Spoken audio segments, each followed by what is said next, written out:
Okay.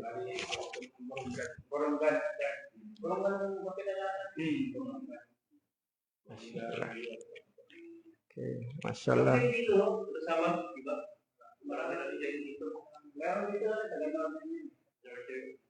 Dalawa yun, isa yung nag-asawa ng nagutang bago na siguro si nakasawa ng ano,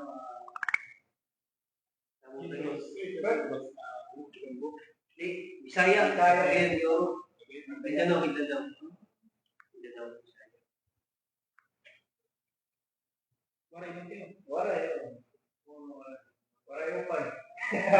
Ano ibig sabihin ng bro?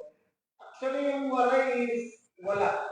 Kung sa literal na translation sa Tagalog. Kasi ewan mo, hindi ko talaga alam yung story bakit sabi yung waray. Siguro parang yan ang sagot nila dati. Wala. Wala. Waray-waray, di ba? Waray-waray, di ba? Tapos may expression na tigang ito na waray-waray. Ibig sabihin mo parang walang gana ba yun? Walang gana.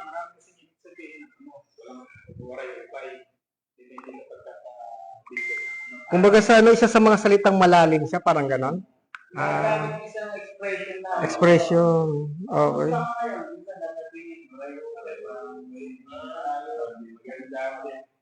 Tapos, pera. Maraming ito kasi.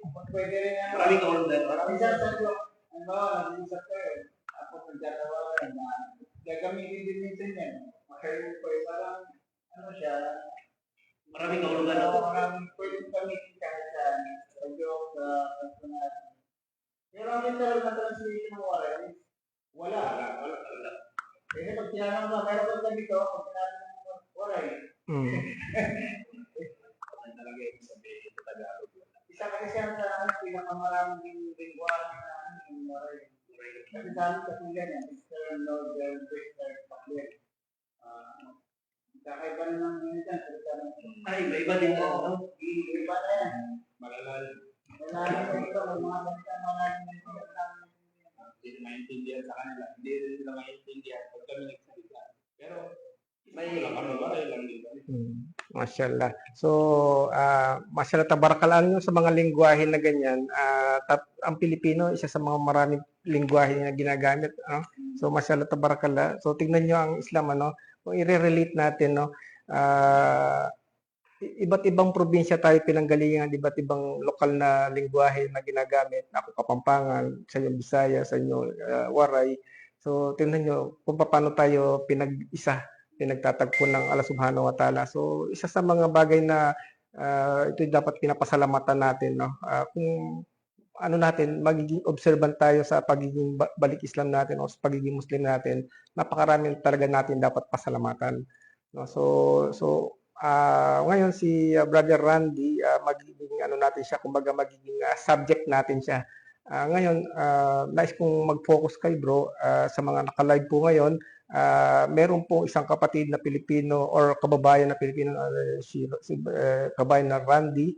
Hindi siya si Randy Santiago, siya si Randy Barsana, from sa lugar ng Samar. So, ang pakay niya is siya'y magbalik Islam. So, alam natin na sa ganitong pagkakataon, hindi ito pwedeng hadlangan ng kahit sino man dahil may hadith ang Propeta Muhammad sallallahu alaihi wasallam sa ganitong mga pagkakataon na kung sino man ang isang tao na nais niyang malaman ng Islam at nais niyang yakapin ng Islam, of course, kailangan itong tugunan, So, ngayon, bibigyan natin ng katarungan o isang bagay na, kumbaga, bibigyan natin ng pansin yung ganitong pagkakataon na ito for the purpose na malulugod ang Allah Subhanahu wa Ta'ala sa atin. So, a'udhu billahi minasyaitonir rajim, bismillahirrahmanirrahim, wassalatu wassalamu ala rasulillah, amma ba'd. Rabbi shrah li sadri wa yassir li amri wahlul 'uqdatam min lisani yafqahu qawli. Sa pagkakataong ito, hinihiling ko sa Allah Subhanahu wa Ta'ala ang gabay, patnubay, ang taufik ng Allah Subhanahu wa Ta'ala, ang kaalaman na nawa ito ay pumasok sa ating kaisipan at sa ating puso na ating ito'y ibigin, dahil ito ang pag-usapan natin ay ito'y patungkol sa salita ng Diyos ng Allah Subhanahu wa Ta'ala. So, kanina napag-usapan na namin ni Kabayan Randy na yung background sa kanya. So, At isa sa mga nabanggit kasi niya na kung bakit niya nais yakapin ng Islam is ito yung nakitaan niya yung mga kanyang mga kasamahan sa trabaho or sa mga nakapaligid sa kanya na mga Muslim, no, na mabuti yung kanilang pag-uugali, no? At binanggit niya specifically yung patungkol doon sa pagkapantay-pantay, kumbaga yung treatment na hindi binubukod yung Christian, hindi binubukod yung Hindu, hindi binubukod yung na dahil kahit na Islamic country ito, di ba? So, yun yung kanyang nabanggit kanina. Tama, Randy? Okay, mashallah tabarak. So, actually, yung nabanggit ni Brother Randy, kapatid na Randy, ito yung sa mga tinatawag na tinuturo ng Islam, no? Yung pagkapantay-pantay. Mapapansin mo yan, lalo na kapag sa observe mo pagka yung sa time ng salah o pagdarasal.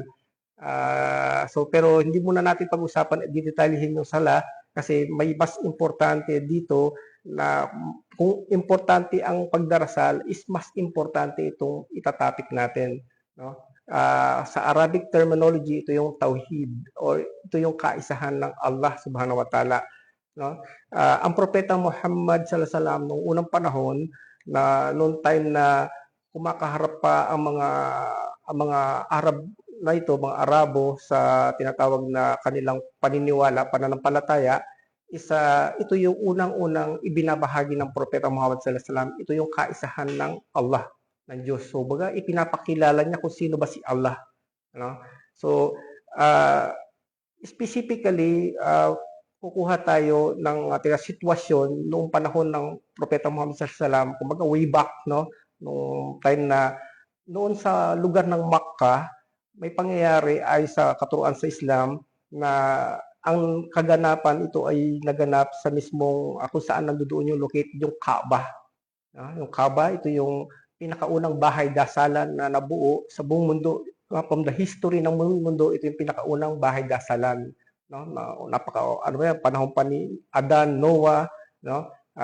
So ganyan siya hanggang napili siya, no? At doon sa lugar na yon, may mga tao na nagtanong sila kung sino ba itong ipinapakilala ni Propeta Muhammad sallallahu alaihi wasallam na Allah, no? Kumbaga ang tanong ay sino ba si Allah? So ngayon, ang Propeta Muhammad sallallahu alaihi wasallam, ganito ang kanyang tinatawag na pagtugon. Si Propeta Muhammad sallallahu alaihi wasallam, hindi siya basta sumasagot ng ayon sa kanyang kaisipan lang. Kumbaga hindi siya nag-iimbento. Ganon. Ang kasagutan niya, lalo na patungkol sa Diyos kasi, kumbaga may kabanalan, ito yung pamamaraan na ang Allah Subhanahu wa Ta'ala, ang Diyos, ganito yung pamamaraan niya.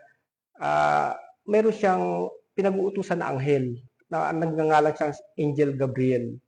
Na kung saan si Angel Gabriel naman ngayon, na ang mensaheng kanyang tatanggapin sa Allah Subhanahu wa Ta'ala, ito yung ipaparating niya ngayon sa mga propeta. Na of course, sa panahon na yon, si Propeta Muhammad sallallahu alaihi wasallam yung pinili, no, sa panahon na yon. Time ng wala tayong kalendaryo time of kamangmangan, no? Sabihin talagang binansagan siya ng ang tao ay mangmang sa kanyang paniniwala that time, no? Wala pang 2026, may kalendar na tayo ngayon. So doon wala pa. So, time ng kamangmangan. So ngayon ganito, so ang Anghel Gabriel, ito yung sinabi sa kanya, o Muhammad, ito yung isasagot mo, no? So kung ibabase natin sa tinatawag na katuruan sa Quran, ito ay makikita sa chapter 112 ng banal na Quran. Kumbaga, naayon talaga ang sagot ni Propeta Muhammad sallallahu alaihi wasallam sa mismong revelasyon ng Diyos. Na kung saan ito yung sinasabi ng anghel sa kanya. Sabi doon, unang-una, A'udhu billahi minasyaitonir rajim. Pagdating kasi sa salita ng Diyos, ang A'udhu billahi minasyaitonir rajim, sige bro, walang problema. Welcome po. Welcome kapatid. Mashallah, welcome. Sige. Mashallah. Nazim, ano mo lang bro, palista mo lang ng pa-autograph mo na lang muna sila. Sige po, welcome po tayo, kapatid. Welcome po. Sige po. Sige, welcome. Okay, inshallah. Okay. Mashallah. Sige po. Sige. Mm. So basta bro, kunin mo yung pangalan nila bro Okay, sinasim yung mag-attendance natin sa inyo. Sige, welcome. Mashallah, tabarakallah. Mashallah. Mashallah. Tama-tama, mayroon tayong shake sorbet mamaya. Tama-tama yan. Kasi welcome sa barakatuh. Sige bro. Mashallah. Sige bro. Mashallah. Sige bro. So, sige, welcome bro. Welcome tayo. Nazim yung attendance bro. Ikaw mag-attendance si Stadasan, hindi ko pa nakita eh. Pansamantala, dito mo lang muna siya. Sige bro. Okay. Sige po. Sige, maglista lang kayo ng pangalan dyan for the purpose na para magkakakilala tayo, bawat isa. Hindi natin alam, mamaya magkamag-anak pa tayo, di ba? Mashallah. Okay. So, pagpapatuloy natin, mashallah tabaraka. So, ganun yung katanungan. Time na yun noon na may nagtanong patungkol kung sino ba si Allah. So, ito yung pinaka-subject natin na pinag-usapan natin. Waalaikumsalam barakatuh po. Sige, tapos puntahan mo siya bro siya si Stadasan na hinanap mo. Okay. Nazim, i-assist mo na lang siya kay Stadasan. Ikaw ang assistant talaga ngayon. Bodyguard, assistant, lahat-lahat ikaw na. Sabi mo hinahanap si ni brother. Okay. Mashallah. So nice nating i-welcome po yung mga kapatid natin na dumating. Mashallah tabarakallah of course umpisa natin kay Randy uli. Siya si Randy. Kanina nagpakilala na rin kasi si Nazim yung umalis, may nag-guide. Then si Ruel, mashallah tabarakallah. Then si Junel, okay, mashallah si Joseph. Okay, si Joseph. Then sino ba to? Si Cesar. Mashallah. Then yung Winston siguro yung naghanap kay Ustad Hasan. Okay. Sige. Sige bro. Okay, welcome. Mashallah tabarakallah. So pakilala na rin ako sa inyo dahil yung iba first timer, then ma-meet tayo. So ako si Walid Marlon Feliciano, taga Pampanga, no? Kapampangan. Balik Islam din, inshallah. So pagpatuloy natin, tandaan nyo ang mga sasabihin na ito kasi according to Quran to mismo yung ating babanggitin, no? So ang tanong ay sino ba si Allah, no? So sabi natin kanina si Propeta Muhammad sallallahu alaihi wasallam pag sa tinanong ng ganon, hindi siya basta-basta sumasagot ng ayon lang sa kanyang kaisipan, no? Ang sinagot niya, ito ay revelasyon ng Diyos sa kanya na ang pamamaraan mula kay Allah sa kanya kinalalagyan, inutos niya kay Angel Gabriel. At si Angel Gabriel naman yon, siya yung nagpadala ng mensahe kay Propeta Muhammad sallallahu alaihi wasallam. Then si Propeta Muhammad sallallahu alaihi wasallam, ito yung isinagot. Okay. So sabi ng anghel sa kanya, "Kul, Bismillahirrahmanirrahim, sa ngalan ng Allah, pinakamabagay, pinakamahin. Sabihin mo na Mashallah, maraming advertisement. Okay, so sabihin mo, Kul huwallahu ahad. So ito yung unang kasagutan. Patungkol kay Allah, sabihin mo na ang Allah, siya yung nag-iisa. Ano ang tinutukoy niya nag-iisa dito? Kaya nga may tinatawag niya subject ng tauhid, no? Kaisahan ng Allah. May differentiation yan, 3, di ba? Kaisahan niya sa kanyang pagka-Diyos. Sabihin mo na ang Allah, siya ang nag-iisang tunay na Diyos. Then, another classification ng tauhid uluhiyah. Ang kaisahan ng Allah sa pagsamba sa Kanya. Ibig sabihin mo o Muhammad na si Allah, siya ang dapat lamang sasambahin. Then, third classification ng tauhid, yung asma wa sifat. Sabihin mo o Muhammad na ang Allah, siya ang tinatawag ng mga piniling katangian na para lang sa Kanya. Katulad ng yung Ar-Rahman at ang Ar-Rahim. No, sabihin kasi ng Ar-Rahman, siya ang pinakamahabagin na walang hihigit pa, tumutukol tayo kay Allah.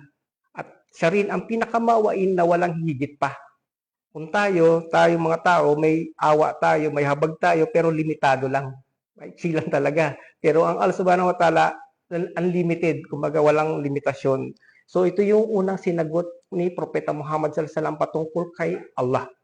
Nawa, tandaan natin kasi mamaya, ang paraan ko sa pagtuturo, pag nagtuturo ako, merong last part na question and answer. Kaya kinuha ko yung mga pangalan ninyo, dito, malalaman ko, pagka makakasagot kayo, nilagyan ko ng mark ng scores. Inshallah. So, focus tayo.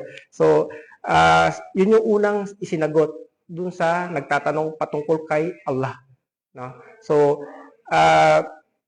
ngayon, ibig sabihin, may patunay sa unang aya na to, sa verso na to, na talaga ang tunay na Diyos ay si Allah.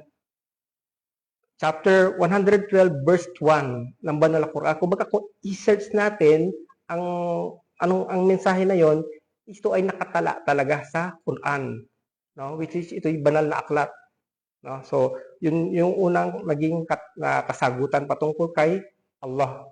Okay.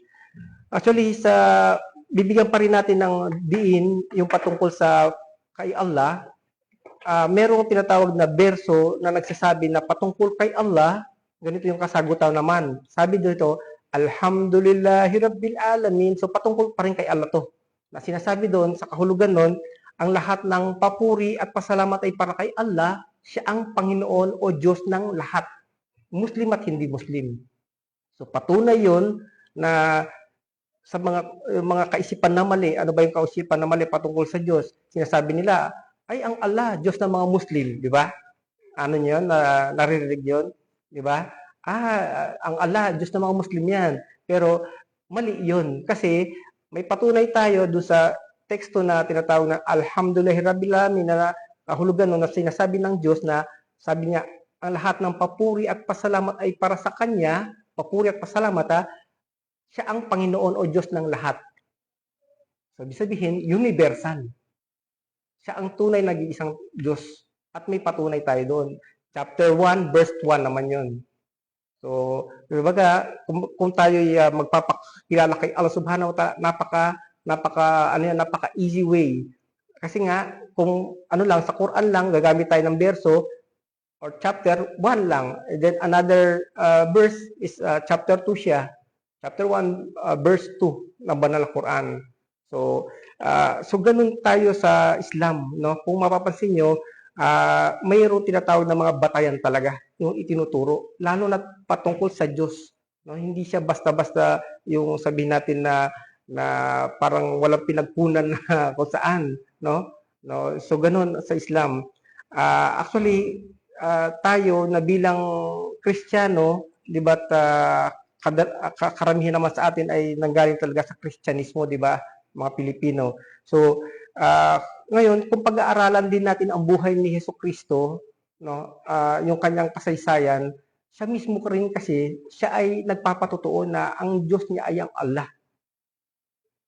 So, anong patunay dito? Ang patunay dito, chapter 19 naman, verse 30 ng Banal na Quran.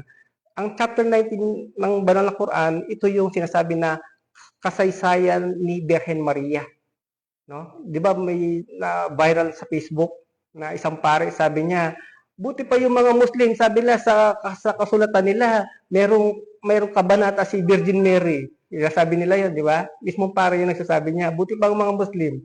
Samantala sa Biblia natin, wala namang kabanata si Virgin Mary. So sa Quran meron kasing ganun, chapter 19 na pinatungkol sa kasaysayan ni Birhen Maria. Bukod pa doon, kung talagang para malaman natin yung pinagbulan mismo ni Jesus at ng kanyang nanay, meron ding chapter of Imran. Sino nakakakilala niyo sa inyo si Imran? Meron nakakakilala si Imran sa inyo? Ngayon, si Imran, siya ang lolo ni Jesucristo. Dito rin sa Quran na to, may kabanata din dito na kabanata ng lolo ni Jesucristo. Kaya talaga, kumbaga, talagang siya, sabihin talagang makikilala mo talaga kasi yun yung pinagbulan mismo ni Jesus di ba? Actually, itong nakakapagtaka sa mga pare yung mga tagal natin na naging Kristiyano, hindi man yata ipinakilala yung lolo at lola Samantalang dito sa kilalang-kilala, ang lolo niya ay si Imran, ang kanyang lola ay si Hannah. May mga pangalan talaga, no? So which is parang bakit hindi ito inilahad sa atin nung tayo yung mga Kristiyano pa, di ba? So, which is parang may hindi transparency pagka ganun, no? So inshallah, nawa, nagkaroon tayo ng konting kaalaman kahit na papaano patungkol kay Allah subhanahu wa ta'ala. At kasi ito yung may tinatawag na mga pruweba talaga. Mga matibay na proof. So, ganon. Sa Islam, talagang ang proof kasi, ito yung magpapatatag sa ating paniniwala. Kung ang ating pinaniniwalaan, wala barakatuh. Sige po. Kung ang ating pinaniniwalaan ay parang maging matatag, pundasyon pa lang, kailangan matatag na. So, di ba, ang building, ang puno. So, ano ang pundasyon niyan? Di ba sa baba? Kung puno yan, yung ugat, yan yung pundasyon niya. Kung building yan, may pundasyon niya sa baba. Di ba? At yun yung nagpapatatag para talagang maging matibay. So, lalo na sa pananampalataya, kailangan talaga matatag dito yung pundasyon. At ang magpapatatag dito ngayon, yung mga proof, mga pruweba. No? Which is, baga, hindi katang-isip, hindi ito sabihin inimbento. Nasa talagang actual na revelasyon mismo. So, kaya talagang, kumbaga, pag nagbalik Islam tayo, talaga yung paniniwala natin sa Diyos, magiging matatag talaga. Kasi may matibay na pruweba no? Inshallah, Kir. So, inshallah bro, ganito yung patungkol sa unang pagpapahayag sa mga tao ng Propeta Muhammad SAW. Ipinakilala niya muna si Allah subhanahu wa ta'ala sa mga tao. Then, pagkatapos nun, ang naging paraan is ito yung kung merong mali sa pinaniniwalang kasulukuyan, no, kailangan munang tanggalin yun. So, kumbaga sa tubig, example, ang tubig, kung ang laman nito ay marumi, di ba? Hindi mo inumin, di ba? Hindi mo tatanggapin. Kasi marumi, di ba? So, mas lalo na kapag pananampalataya ang pinag-usapan natin, kailangan malinis. Kaya nga, ang paraan sa Islam, kung may kamarumihan man yan, alisin mo muna yung dumi. Then, palitan mo, ugasan mo todo para malinis, then palitan mo ng malinis. Then, that time, pag malinis na, doon mo siya tatanggapin ng lubos. Walang kaduda-duda. Logical, at saka, talagang tatanggapin ang katawan mo. So, ganun sa Islam. Ang binabanggit ko is, sa Christianity kasi, ang Trinity, ito yung maling paniniwala talaga. Ano yung Trinity na tinatawag natin? Ang sa Christianity, may tinasabi sila na Diyos Ama, Diyos Anak, at Diyos Espiritu Santo. No? Tatlo na nagiging isa, sabi nila. Parang kung 3 in 1. So, di ba, kung ano kasi, kung yung sinasabi nila, yan, bakit ginagawang kape? Diyos yan. Ngayon, ang ano kasi, nakakalito talaga. Parang complicated talaga complicated na ang Diyos yung nasa taas, then yung sa Diyos Anak, tumukol kay Hesukristo. Tapos, may Espiritu Santo pa na tinatawag. Tapos, sabi, isa lang yun. Paano? Sabi nga, pagka namatay yung si Hesukristo, ilan pa yung Diyos? Sabi na, 2. Baka sabi niya, isa lang yung Diyos, di ba? So, sabihin, kung ano talaga, kung simple multiplication ang ating pinag-usapan, o ano man, mataas na mathematics formula yan, napakahirap intindihin talaga. Ni logic, hindi tatanggapin talaga. Di ba?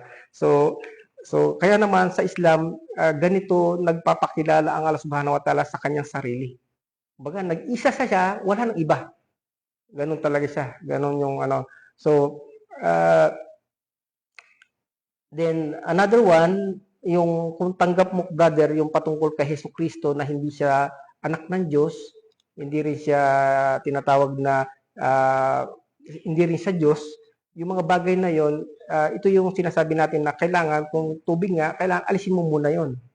Hindi mo pwedeng ipaghalo kasi malinis sa marumi. Hindi pwede, kailangan aalisin mo muna talaga yon. No? Yung mali paniniwala. Then, pagka talagang sa sarili mo, tanggap mo yon sa puso't isipan mo, ikaw ang makakasagot niyan, at ang Allah, batid yan.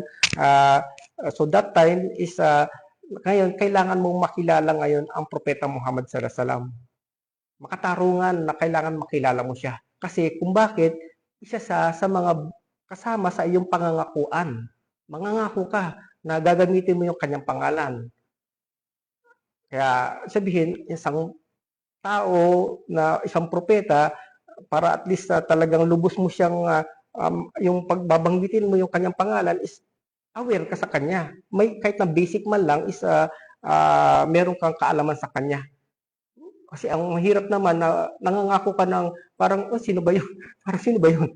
Muhammad, sino kaya yun? Binanggit ko yun eh, pero hindi ko alam kung sino yun. So, which is, kung condition ng ating pag-usapan, parang hindi makatarungan talaga yun, right? No? Nakuha nyo yung ibig kong sabihin. Halimbawa, sasabihin ko, si brother Roldan, right? Randy, asan yung listahan? Nasa gid ba? Asan ba? Natatakpan kasi. So, si brother Randy, sasabihin natin na si Randy, talagang, yan, matalino, kilala ko na, nangangako ako na talagang malapit siya sa akin, pero naman talaga, wala naman talaga kaming relasyon, di ba? Parang hindi makatarungan yung bagay na yon. So, mas lalo na sa mga ipinapangako natin na patungkol kay Propeta Muhammad sallallahu alaihi wasallam. So, ngayon, ito na yung katarungan na ating bibigay ngayon patungkol kay Propeta Muhammad sallallahu alaihi wasallam. Kung ano man yung naging trabaho ng mga naunang propeta ng Diyos. Halimbawa sila Noah, Abraham, Ismael, Isaac, propeta ng Diyos yan. Ngayon, napakarami nila. Maging si Jesucristo, propeta rin ng Allah. Kung anong trabaho ng mga naunang propeta, ganun din ang trabaho at mission ni Jesucristo. Propeta sila ng Allah. Maging ang propeta Muhammad sallallahu alaihi wasallam, sinasabi, hindi niya binago kahit na anumang aral ng mga naunang propeta. Kahit ang aral na ipinapaturo ni Jesucristo that time, hindi niya rin binago. Kumbaga, ipinagpatuloy lang din ni Propeta Muhammad sallallahu alaihi wasallam yung mga naputol na mission na yon. So, ibig sabihin, maintindihan mo ngayon, maunawaan mo na ang Propeta Muhammad sallallahu alaihi wasallam is kabilang siya sa mga dakilang propeta ng Allah. Ayun. So, ngayon, si Propeta Muhammad sallallahu alaihi wasallam, kung ating pag-uusapan ay saan siya nagmula, sinasabi sila ay distance cousin ni Jesucristo. Kung ititrace natin yung family, yung history of family tree ni Abraham. Mula kay Abraham na may dalawang anak, si Ismael at si Isaac, dun sa kay Ismael, ang lalabas na lahi ay si Propeta Muhammad sallallahu alaihi wasallam. Dito naman sa pangalawang anak ni Propeta Abraham na si Isaac, dito lalabas si Jesucristo sa lineage. Kaya nga sabi nila, ang relasyon ni Propeta Muhammad sallallahu alaihi wasallam at ni Jesucristo, ito ay distance cousin, malayong magpinsan. Na kung ititrace natin sa pinagmulan ni Abraham. Ayun. So ngayon, nakikilala na natin ngayon si Propeta Muhammad sallallahu alaihi wasallam, di ba? Kahit na paano, at least mga basic, mga starting So inshallah, kasi nga, ngayon, si Propeta Muhammad sallallahu alaihi wasallam, kung bakit natin siya kailangan talagang lubos na makilala lalo na, is kasi nga, ang laki ng utang na loob natin sa kanya. Ang laki ng utang na loob natin sa kanya kasi kung hindi siya nagsakripisyo sa buhay niya sa atin, lahat tayo nasa pagkaligaw. Lahat tayo mapunta sa impyerno. Kung halimbawa doon sa panahon ni Jesucristo, nung nawala na siya, nung inangat na siya sa paraiso, kung hindi nagpatuloy ang Propeta Muhammad sallallahu alaihi wasallam doon, lahat tayo sa henerasyon natin ito, impyerno nga po eh. So, sabihin, nang dahil sa kanya, sa kanyang sakripisyo, na ipinaabot niya ang Islam sa atin, so ito yung dahilan na kung pagkisikapan natin ng Islam, tinanggap natin, so ito yung makapagpapasok sa atin sa paraiso. Kumbaga siya ang nag-introduce sa atin, no?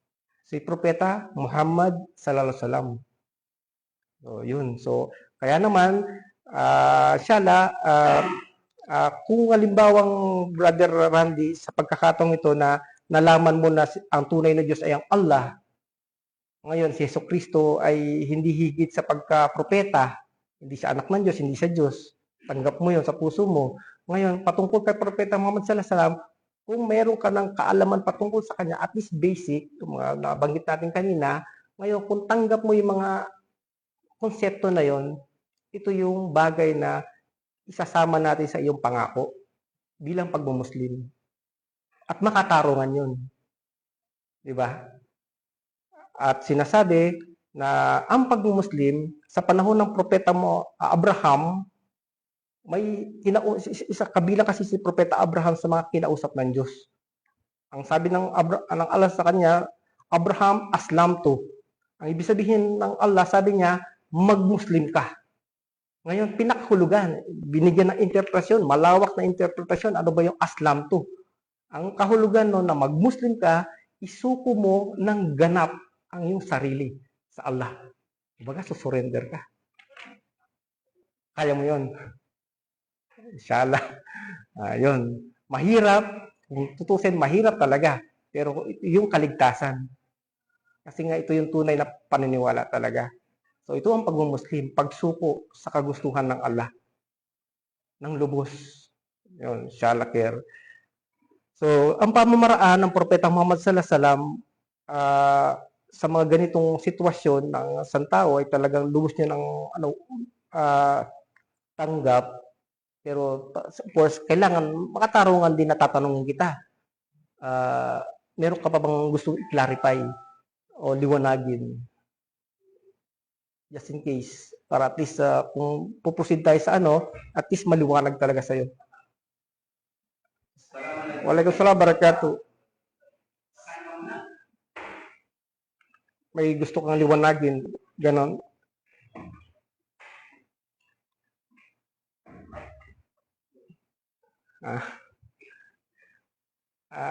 Mas maganda yung magsasalita ka kaysa sa tatango ka para at least maliwanag din sa amin. Mayroon kang gusto liwanagin o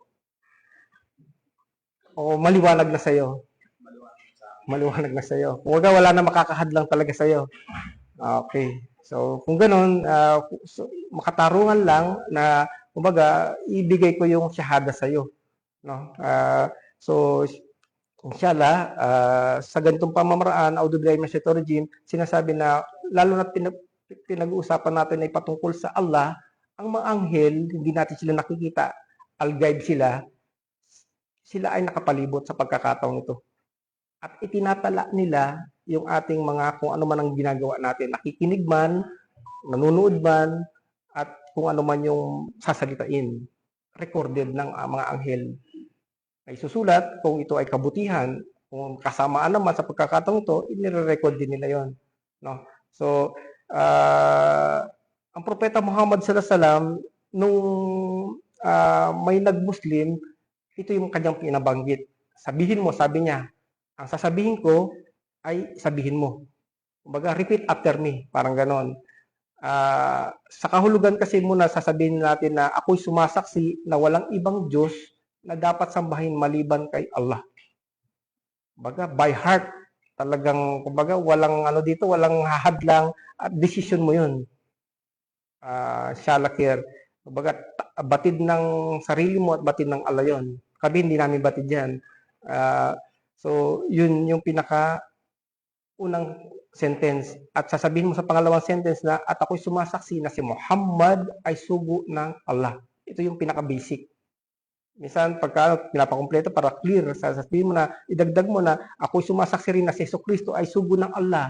At ako rin ay sumasaksi na ang impyerno ay totoo at yung paraiso ay totoo. Para kumpleto. No?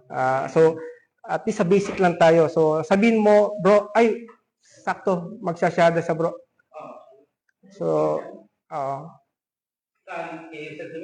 ngayon lang. Nakapasyada na siya? Hindi pa. Dito na lang. Sige bro. For the record purpose lang naman kasi ito. So, Brother Randy, by heart, sabihin mo, Asyhadu an la ilaha illa Allah. Wa asyhadu anna Muhammad Rasul Allah. Para lubos mo maintindihan, pero nabanggit mo na Allah Akbar. Sabihin mo, ako'y sumasaksi na walang ibang Diyos na dapat sambahin maliban sa Allah. At ako'y sumasaksi na si Muhammad ay sugo ng Allah. At ako'y sumasaksi na si Jesucristo ay sugo lamang ng Allah. At ako'y sumasaksi na ang paraiso ay totoo at ang impyerno ay totoo. Allahu Akbar, Allahu Akbar, Allahu Akbar. Mashallah, tabaraka. So, sa pagkakataon ito, nais namin paramdam sa iyo yung embrace ng mga kapatid. Mashallah. So, lapit na lang kayo bro, dito sa kanya. Welcome natin siya. Alhamdulillah, nagtagal na naman tayo.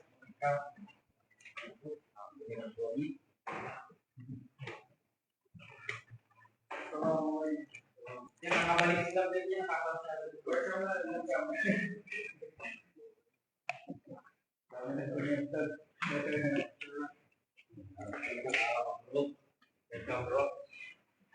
Alhamdulillah, Rabbil Alamin.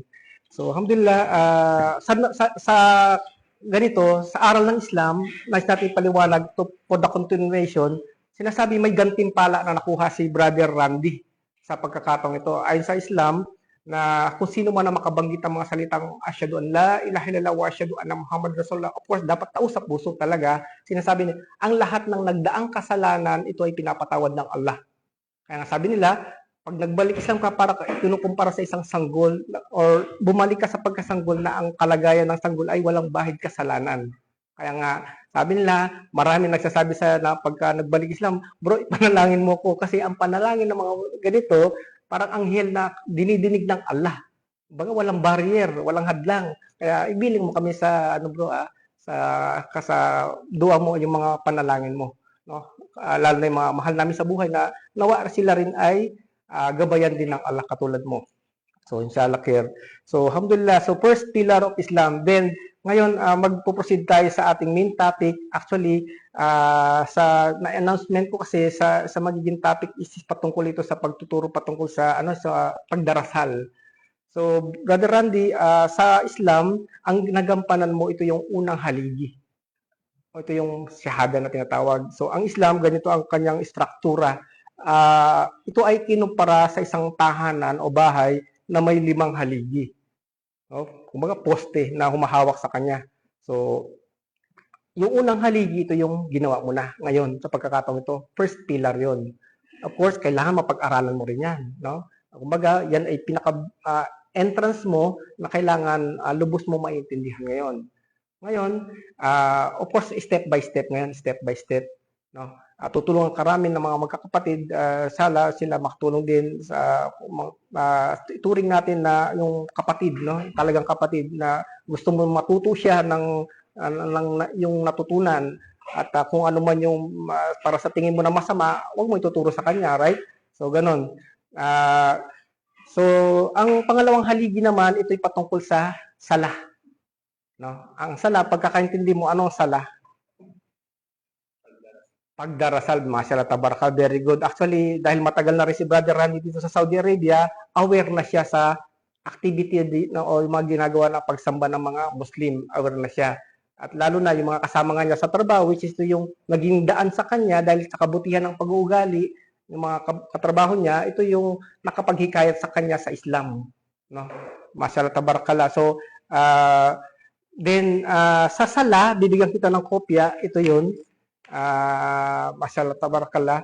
So, mas mainam kasi sa sala, ito ay ina-actual tinuturo talaga. Okay lang sa inyo. Okay lang sa inyo na kahit wala tayong carpet, mag-sujud tayo dyan. Minamap naman yan eh. So, ganito kasi, ang sala, ito ay actual. Hindi lang siya conversation na binabanggit. No? So, sino pa yung walang ganito? Sa ganito. Pakiano bro. Yes. Bro, lalaka pa. And mashallah, tabarakallah. And okay. Okay, meron na yung iba na. So mashallah, tabarakallah. So ang sala, para lang mismo sa Quran, ito'y binanggit na nung panahon ng Propeta Muhammad sallallahu alaihi wasallam na kung saan inangat siya body and soul. No? Sabihin, panahon ng Propeta Muhammad sallallahu alaihi wasallam, buhay pa siya, inangat na siya sa paraiso. No, nangyari 'yon. Ang kasaysayan from Makkah, taga Makkah siya inilipad siya patungong Al-Aqsa. Saan ang Al-Aqsa? Sino nakakalam? Sino ang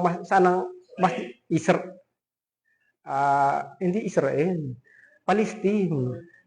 Palestine. Okay. So, actually, magkalapit na lang din yun eh. Magkalapit na lang yun. So, Palestine yun, yung Al-Aqsa. So, yun mo ha, ang layo ng Makkah to Palestine. Inilipad siya dyan. May isang uri ng hayop na ipinadala sa at isinakay siya ng ng hayop na yun. Inilipad siya. At doon mula naman sa Al-Aqsa, doon sa Palestine, kung saan yung Bethlehem, doon yun. Diba doon si Jesus sa Bethlehem, no? Yun doon. Kaya sasabi, si Jesus Christ isang Palestino yan.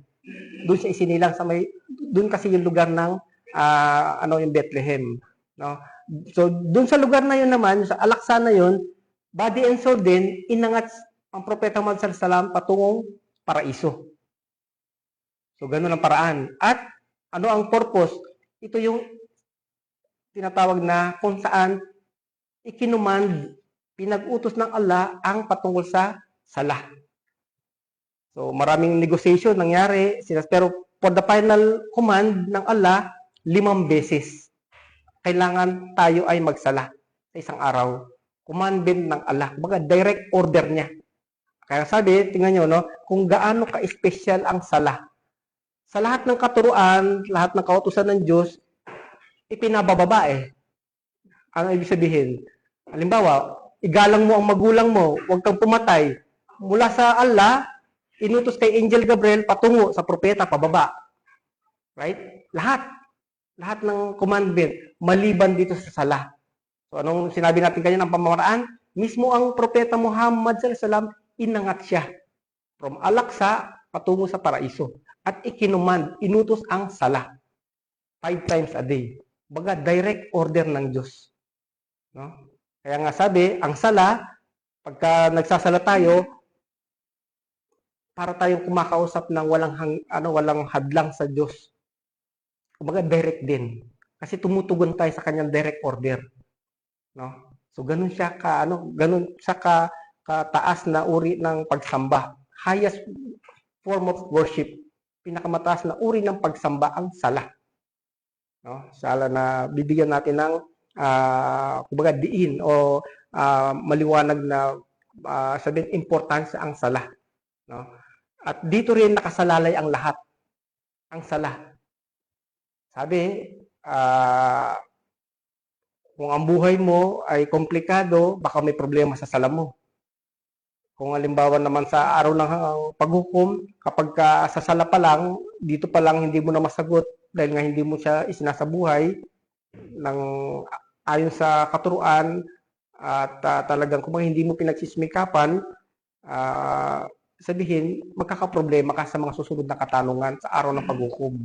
Pero sabi doon, sa araw ng paghukom, yung unang tanong pa lang patungkol sa sala, pag pumasa ka na, kasi talagang pinipilit mo siyang gawin eh, talagang pinagsusmikapan mo, talagang kahit tumatawag na yung amo, magsasala muna ako, bahala ka muna dyan. Saglit lang naman. So, sabihin, talagang nag-struggle ka para lang maisakatuparan mo ang sala, sabihin, sa ganung sitwasyon, masasagot mo ng maayos ang katanungan na yon. At the rest din ng mga susunod na mga tanong, magiging magaan na. So, ito ang sala. No? So, ganun siya ka-importante. No? Okay. So, nice po kayong tumayo. So, kahit na may kopya kayo, mag-ano tayo, Nazim, pwede ka maging artista muna. Artista ka muna, dito ka, lagi ka na lang. Sige na. Artistahin ka naman eh, hindi ka. Mga maagang dumarating, maganda talaga yung ganyan. Very interested. Okay. So si Nazim, kung mapapansin nga, dito ka sa harap ng bro, Shala. Ito si Brother Nazim po, sa mga nanonood sa Pilipinas po, ito si Brother Nazim. Tagasan ka? Cagayan de Oro, Bisaya. Ayun, mashallah, tabarakallah. So, siguro ano kayo ng space nyo para just in case na mayroon pa subdued position, pwede nyo i-atras na muna yung upuan eh. Ayan. Okay. So, Nazim, ito yung kopya mo, hawakan mo to. Para at least may guide natin. So, sa sala, tandaan nyo, ano ang kailangan sa kondisyon sa sala? Sino nakakalam? Intention. Very good. Ano pa? Para maging tanggap. Ano pa? Islam. Ano pa? May wudu. Very good. Ano pa? So, sabihin doon na muna tayo. So, sabihin, kailangan, pag magdarasal, merong tinatawag na kalinisan. Katulad doon, sinabi niya yung wudu, no? Pag walang kalinisan, magdasal ka man, hindi tanggap. Ganun siya kasimple, no? Okay. So, si Nazim, kung mapapansin nyo, naka-standing position na siya. Which is, kapag ka naka-standing position, ang gagawin dito, kung saan yung kibla, ano ang kibla? Yung direksyon ng Kaaba. So ito yung kung saan pinag-utusan tayo ng Allah pag magdarasal, ito yung hanapin natin direksyon. So sa Pilipinas madali yan actually, no? Siguro na-experience sa Pilipinas, bandang kanluran, western side. Okay, very good. Sa buhay niya, yung nagbakasyon siya, very good ka. Ayun, so accomplish niya yun. Okay. So madali salita, tatayo tayo na facing kibla. So, just imagine nasa kibla tayo direksyon, walang problema. So, then, dito pala sa standing position, andun na yung intention natin. Ang intention dito, of course, magsasala tayo, magdarasal. Kung ano man sala yan, pag-German yan, o identified mo talaga yan. No? So, ano bang pag-Jar? Dasal sa madaling araw, right? Yung oras ng madaling araw. Then, sa number 2, mapapansin nyo sa position dito, magre-raise siya ng hand. So, ang kamay, para ka lang sumusurrender. Na kung saan, sinasabi, ang pagitan nito, hindi masyadong mataas na ganyan, hindi rin masyadong mababa. So, sinasabi, itong level dito, hanggang sa balikat, pwede pa to. Yan. So, normal lang, position. No? At ito ay dinidikit. Yan. Kumbaga talagang, hindi nakaganyan, kailangan close na ganyan, dikit-dikit. Okay. Very good, Nazim.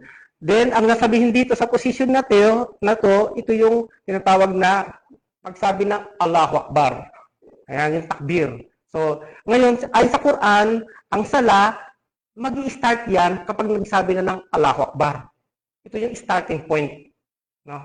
Okay, so pag sige, Nazim, sabihin mo. Allahu Akbar. Ayan, Allahu Akbar. Then, tingnan nyo, mapapansin nyo, change position siya. So, meaning to say, ang takbir din, yung Allahu Akbar, hudyat din yan ng pag-change position. Okay. So, dito naman sa number 2, may tinatawag na dua na silent. Ako na magbabanggit yung Subhanaka Allahumma wa bihamdik wa tabarakas mo ka talaga duka hila gayruk. Medyo mahaba, no? Pero, may kopya tayo, pwede mong tignan-tignan bro. So, number 2, yun yung babanggitin. So, hindi na natin babasahin sa Tagalog para at least makonsume natin yung oras natin na eksakto. Then, pagkatapos nun, yung panalangin na yun, is ito yung magbabanggit tayo ng silent pa rin, A'udhu billahi minasyaitonir rajim. So, sa kahulugan, napaka-importante. Ako'y nagpapakupkop sa Allah sa sinumpang Satanas. So, nagpapakupkop tayo sa Allah. Humingi tayo ng proteksyon. Then, pagkatapos nun, yung silent na yun, madalas sa masjid, sa mga nag-iimam, hindi nyo maririnig yung Bismillahirrahmanirrahim. Ang kadalasan na nababanggit ng imam na malakas yung Alhamdulillah. Mag-Al-Fatiha ka. Sige. Alhamdulillah. Alhamdulillahi Rabbil Alamin. Ar-Rahmanir-Rahim. Maliki Yawmiddin. Iyyaka na'budu wa iyyaka nasta'in. Ihdinas siratal mustaqim. Siratal ladzina an'amta 'alaihim. Ghairil maghdubi 'alaihim waladdallin. Amin. Okay, masyaallah tabaraka. So mapapansin niyo si Nazim sa kanyang positioning, yung kamay niya, actually, sinasabi, itong bones dito, ito yung dapat nating maglapat. Either nakaganyan o nakaganyan. Pero mas maigi yung ating nasa inyo kung saan kayo komportable. Either nakaganon, basta yung bones to bones, pareho dito, yan, nakaganyan siya. Ito yung pinaka-sunnah. No? Okay. Hindi siya masyadong mataas, hindi rin masyadong mababa, hindi rin nilalagay sa puso. No, hindi rin. So, dito lang, level lang. Ganyan. Okay.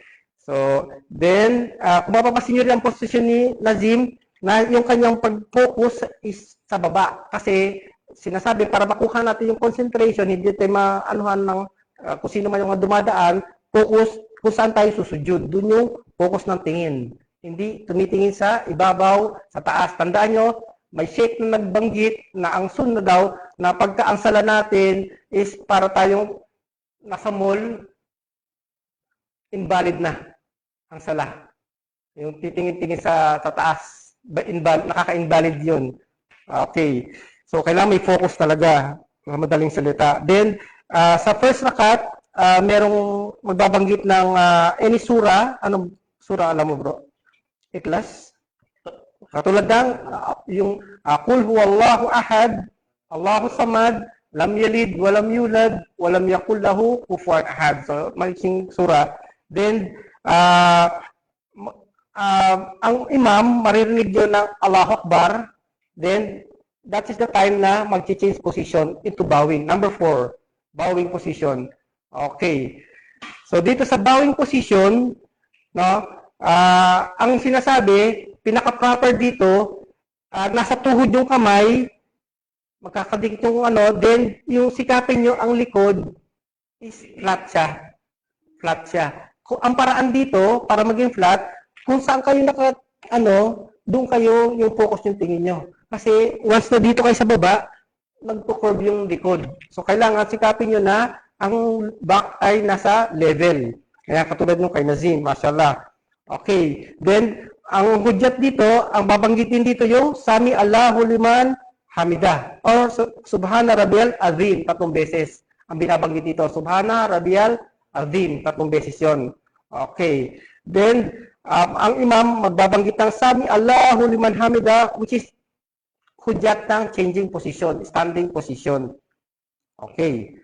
Then, nasa number 5 na tayo ngayon.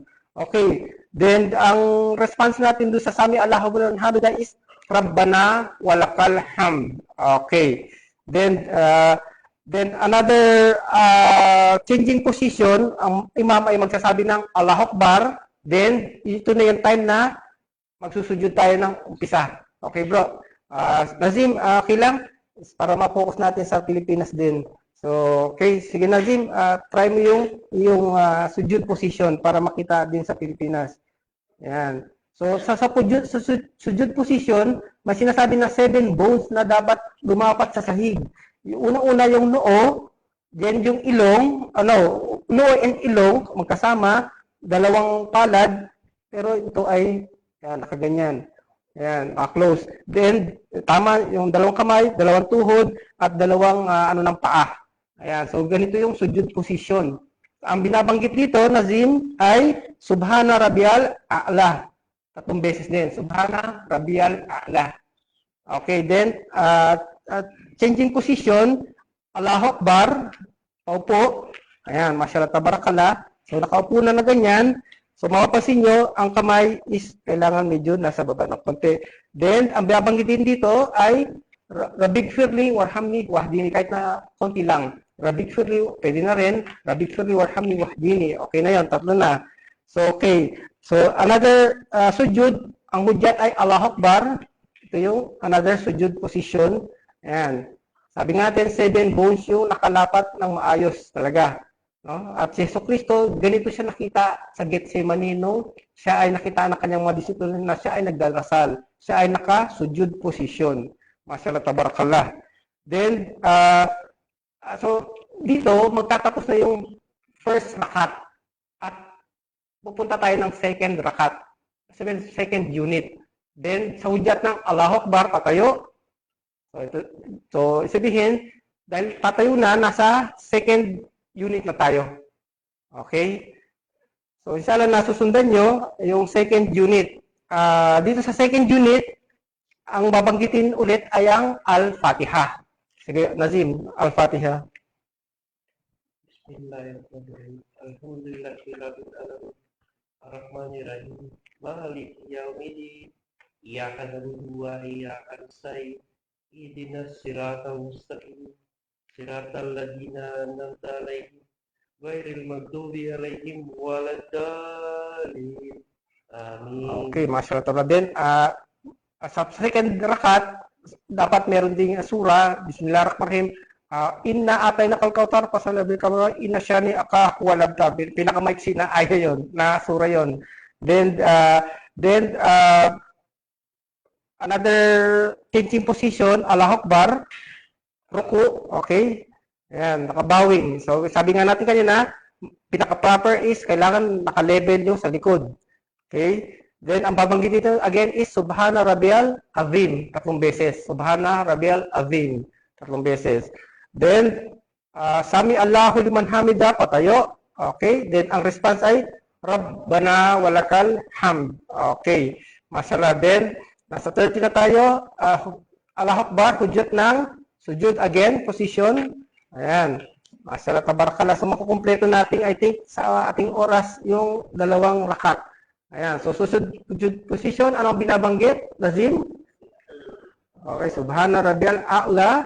Subhana Rabbil A'la. Ang kahulugan nun ay Allah, luwalhati sa iyo na ikaw ang kataas-taasan. Subhana Rabbil A'la. Luwalhati sa Allah ang pinaka-kataas-taasan. Then, Allahu Akbar, paupo. Ayan. Mashallah tabarakallah. Then, Rabbik Shurli warhamni wahdini. Then, another sujud position, Allahu Akbar. Ayan. Okay. Then, so dahil 2 rakat lang ang gagawin natin, so Allahu Akbar, Nazim. Ayan. Then dito sa position na to, dahil nga mag-ending tayo dito, dito babanggitin niya na yung patungkol dun sa Tashahud 1. At-tahiyatu lillahi wa salawatu wa taibatu salamu alayka nabiyyu wa rahmatullahi wa barakatuh. Assalamu alayna ibadil salihin. Asyhadu an la ilaha illallah wa asyhadu anna Muhammad Rasulullah. So, sinasabi ang sunnah sa pagpo-point is kailangan may movement siya. May movement. So, mapapansin yung mga imam din, nagmo-move sila ng daliri. No? May movement siya. Okay. So, sa right hand yun. Then, dadako sa Tashahud 2. Allahumma salli ala Muhammad wa ala man kama salata ala Ibrahim wa ala ali Ibrahim majid. Allahumma majid wa barik wa ala Muhammad wa ala man kama barakta ala Ibrahim majid. Allahumma inni a'udzu bika min adabil kabri wa min adabil jahannam wa min fitnatil masih dajjal. Then so Tashahud 2 natapos na, then ang taslim pang ending. Dahil ang sila sinasabi, ang sala nag-uumpisa sa Allahu Akbar, then magtatapos sa Assalamualaikum warahmatullah. So ang sunnah is yung pagharap sa kanan muna, Assalamualaikum warahmatullah. Then from the left, Assalamualaikum warahmatullah. From the right and left pala. Sorry. Okay. So dito nagtatapos ang 2 rakat. No? Mashallah tabarakallah. So at least sa inyo, maraming salamat Nazim. You're the best actor. Allah Akbar. Mashallah. Okay. may shake service ka mamaya. So actually tignan niyo ang oras natin, Allahu Akbar. Well, exactly 10:30. Mashallah tabarakallah. Pero hanggang di tayo pinakatok diyan, continue tayo. Tapos na tayo sa ating topic actually, no? Alhamdulillah, natin talagang i-welcome si Brother Randy. Nawa, advice na lang, pag may bagong ganito, alhamdulillah, ano natin sila, kumbaga, tulungan natin sila, kung naman pwede natin ano sa kanila, i-guide natin sila, no, sala. Kumbaga, kung pagturing mo talaga na kapatid, talagang isa buhay, kailangan.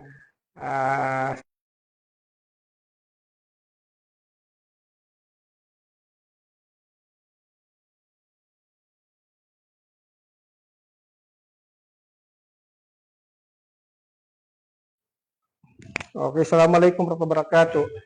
Okay, sige. So ganito kahapon, sa pangyayari sa Pampanga, sa lugar namin, gising pa ako madaling mga late night na, may sinasabi na namatay, no, kapatira sa Islam, Mashallah tabarakallah. Yung kasing namatay na yon, talagang personal na kakilala ko rin. At nung ako'y nagbalik Islam, sila yung mga nauwi ako sa Pilipinas ng biglaan from Dubai dati noon. Sila yung mga nakilala ko. Siyempre, akala ko nga sa lugar namin, ako lang yung balik Islam. So, buti na lang may nakilala ko na mga ganon. Sila mga balik Islam din sila. So, actually sila yung mga nagsasalita noon that time sa Radio EM. may ano kasi, ang Angeles City, Pampanga, dati may sponsored ng radio station. Sila yung mga broadcaster sa radyo. So, yun yung namatay, isa sa mga namatay kahapon. So, inna lillahi wa inna ilaihi rajiun. Sa Islam kasi, ang turo sa atin, kapag may nawawala, sinasabi natin na katotohanan, tayo ay nagmula sa Allah. So, at pinapaliwanag ko na to na ibig sabihin, ang buhay natin, ito ay nagmula sa Diyos. Ipinahiram niya sa atin. Totoo naman, pinahiram sa atin yan. Ngayon, ay sa katuruan sa Islam, pag may nawawala, sinasabi natin na katotohanan, tayo ay muling babalik sa Allah. At ang kahulugan nito, katotohanan tunay talaga, yung ipinahiram niyang buhay, ay kanyang babawiin din. Kaya nga may pagbawi ng buhay. No? Diba? Kumbaga word pa lang, alam niyo na, pagbawi ng buhay niya, dahil nga ipinahiram. So, ayon sa kanyang kapahintulutan. No? At so, ganito tayo sa Islam, yung ating tinatawag na pagka nagre-response tayo sa mga ganong sitwasyon. No? Masyara Tabarakala sa lugar ng Pampanga, kung brotherhood ang pag-usapan, sa mga ganong sitwasyon, talagang makikitaan natin. Bagay, mostly naman sa Pilipino no? May tinatawag na bayanihan damayan, di ba? Talagang sa mga ganong sitwasyon, makikitaan mo talaga yung ganong mga ano. Kaya nga, time na yon, hapon lang, kita namin yung mga, baga nagresponde, no? Baga nagkaroon ng paglulupong, kung sino man yung nakakatulong sa ganong sitwasyon. So, kaya, ang ano natin mga kapatid, sikapin natin na, kasi ang turo ng Islam ganito, sa kapatiran, brotherhood, sisterhood man, ang relasyon natin, hindi lang tayo dito sa mundo natatapos magkapatid. Hinahangad din natin na magkapatid pa rin tayo sa paraiso. Ganun ang sa Islam. Kung fraternity ang ating pinag-uusapan o anumang klaseng grupo yan, yung sa kanila dito lang sa mundo yan, pang negosyo lang o pang ano lang yan, no? Suporta lang. Pero ang Islam, hindi lang dito sa daigdig. Baga ang kapatid mo, hahangarin mo na makita mo rin siya sa paraiso. Ganun siya. Ganun ang katuruan sa Islam. Kaya, kumbaga, sa buhay natin, i-practice natin. Alam natin sa sarili natin kung ano ang mabuti, right? So, huwag mong gagawin yung mga bagay na parang tingin mo ay makakasama sa iyo sa sarili at igagawin mo sa kapwa mo. So, ganun sa Islam. Kumbaga, actually, moral ano lang yan moral na obligation na lang yan di ba? Alam mo ang mabuti, huwag mo ituturo yan. Alam mo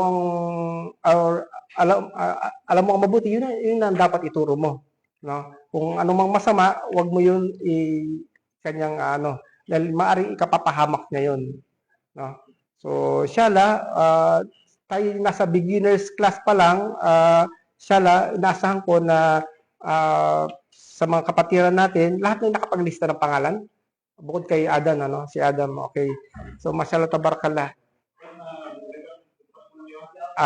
So, okay, so 5 minutes bago tayo tatayo, nais ko kayong marinig bawat isa, no? Siguro ulitin na lang natin yung mga introduction natin para pagdating sa labas, kung magiging palagay pa rin ang loob nyo. Sige bro, umpisahan mo na bro. Pakilala uli, another set of introduction.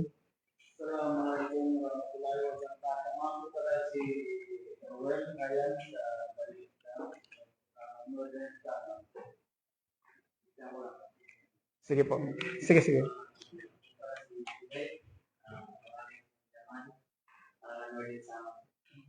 Masyaallah. Ayan, tiyan mo, magkapit-bahay. Hindi kaya magkapit-bahay pa to.